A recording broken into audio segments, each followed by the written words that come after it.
Hey girl, I am Melissa Twig. I'm coming to you from Alabama the Beautiful, and girl, get your glow back. Girlgetyourglowback.net and Facebook, YouTube, and Instagram. I want to ask you a very personal question today.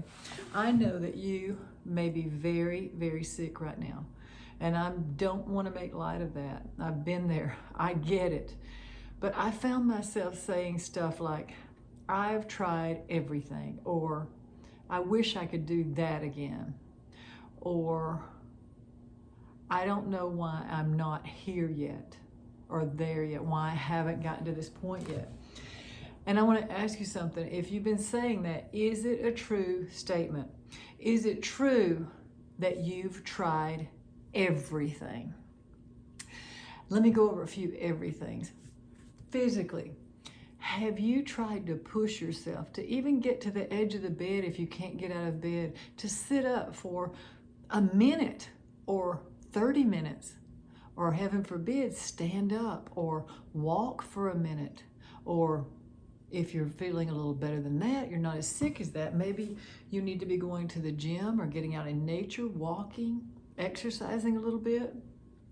Mentally, what are you watching? Who are you talking with? Are the people that you're talking with encouraging you or discouraging you? Are they your cheerleaders, or are they the wet blankets? Are you watching Jerry Springer and the like on TV or the news? There's no such thing. Remember, news used to be, even at the end of the news, you'd hear a little good news back when I was growing up. Now, no good news is out there. Are you watching that? Are you listening to that? Is that soaking into your beautiful brain? And then spiritually, have you turned this over to God yet? The first time in my life, I can say for the first time in my life, I truly, truly turned it all over to God, because I knew He was the one behind all this. I knew He had a masterful plan for my life, and He wanted me to live out my mission, which is what I'm doing now. But I was saying, I've tried everything, and it's just not true. So the next day, instead of getting mad at myself, I try to look at myself up here like I'm in a little drone and I'm watching myself, observing myself, kind of like God would do, without being upset about it, just observing myself. And I say, now what can I do physically? Well, if I'm in the canyon with my little puppy girl, I will maybe, instead of 3 ups and downs, maybe I'll push myself to 4. Maybe I'll push myself to 5 if I feel well. Maybe when I first wake up in the morning mentally, I'll do a positive affirmation.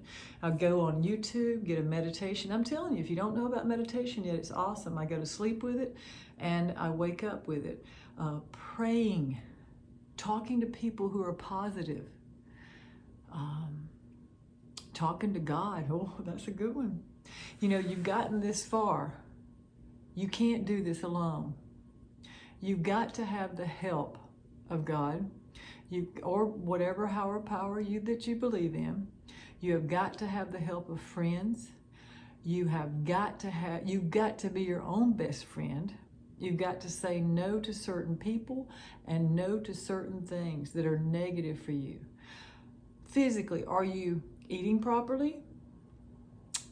I can't say that I do all the time. I can't even begin to say that. I ate sugar every night because I had lost so much weight after my initial diagnosis and surgery. And for the first time in my adult life, I was skinny. I looked terrible. So I started eating sugar because I could just eat anything I wanted. And now I'm in trouble. I can go ahead and call myself a full-blown sugar addict. And it's a terrible, terrible thing to do. If you're eating sugar, I'm going to give you some education along the way.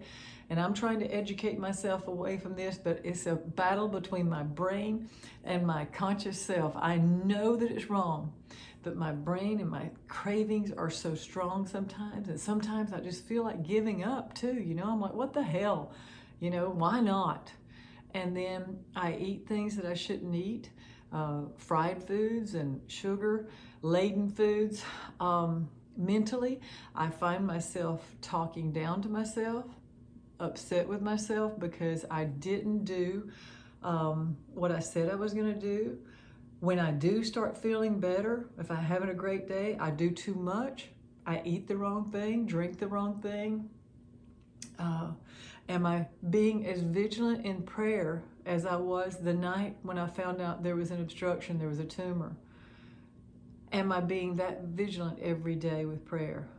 What am I doing for others? How can I take myself out of this position that I'm in? And no matter what position that is that you're in, no matter how sick you are, you can still help take yourself out of the picture and actually give at this moment. I remember one of my friends was dying with cancer in high school. And I kept up with him and called him weekly or even more often sometimes. And every time I'd say, Mark, how you doing? He'd say, I'm fine. How you doing, Melissa? How are you doing? And he would ask me how I'm doing. And he's the one that's so sick, so ill. But that's a choice that he got to make. All of your choices are not gone. And here's what you don't realize. You just keep, as one of my friends says, you just keep chopping wood. You just keep doing the best you can, all the right things, physically and spiritually and mentally. You keep at it. You have some down days, you go some steps backwards, but you just keep at it because you are so close to a breakthrough. And it's that breakthrough where you get to sit up on the edge of the bed, where you have a good day, you don't throw up at all, where you get something done mentally that you needed to do, you mark something off of your bucket list. There's always help. This just could be right around the corner. A breakthrough could be right around the corner, and that's what I want to get across to you. Just try your best to do your best every single day. Can we? If we could, we probably wouldn't be in this position. But we can keep trying. We can keep trying. And if I can help you at all, if I can help coach you there, if I can help get you over a hump, if you have something that you've done that works, something that somebody said to you that changed your mind immediately, made you get up, so even if it was mad, you got mad and you got up and go. I want to know about that. If there's some book you read, if there's something alternative that you tried, and it made a difference in your life. Or if you have a friend right now that's in the weeds, you have to be the cheerleader. You have to be the cheerleader. Everything has to be positive. And everything you look at, everything you think about, and every person you think about has got to be positive. If you got somebody draining that from you, draining your good energy, you have to let it go. You have to just kind of slip into the background and not let them get to you at this moment in time. Everything has to be let go that does not involve your complete and total healing. And remember, I said that. Sometimes it's hard, especially with family. It's hard to let go. But have a heart-to-heart talk with them and tell them you simply cannot take negativity in any shape, form, or fashion. No stressing out, no negative talk, anything that has to do, I'm telling you, it'll make you lighter, I promise. You think, well, the news can't do that to me, or Jerry Springer can't do that to me. When you see a bunch of idiots acting like that, it cannot be good for your health. And instead, you could be inputting beautiful things. I'm a testimony to this. Yesterday, I had a terrible day. Today was a fantastic day. I started it completely differently. I started it with no news. I started with meditation and prayer and reading my Bible verse, writing in my journal, giving thanks, and it all started there. And then I got up, got to moving. Now I had to come back and I had to take a nap. But hey, guess what? I got something done, and I think I inched forward towards my breakthrough, and yours is right around the corner. Let me know how you're doing. Let me know if you need coaching. I'm happy to do that for free as long as you help us all by doing it online. Or you could even do it, voice-wise. If you want to put a picture up, you can just do it voice-wise if you don't want to show your face or something at this point in time. But I would love to help you, and you will not believe how you are not at all alone. The things you're going through, the thoughts that you're having, every single one of them, there's millions of other people around the world that are feeling the exact same way.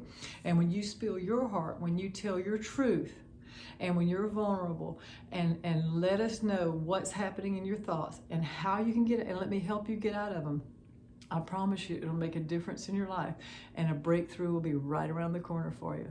I look forward to helping you. I look forward to all of us getting our glow back. We need it. We need you. We need positivity. We need people glowing, and we need to share the love that we can all have together. I look forward to seeing you next time. Hey, like, subscribe, and make a little note, or especially if you've had a breakthrough, but make sure to put a comment. It helps a lot for me to grow. And I look forward to the next big adventure with you. I'll see you next time. Girl, let's get our glow back.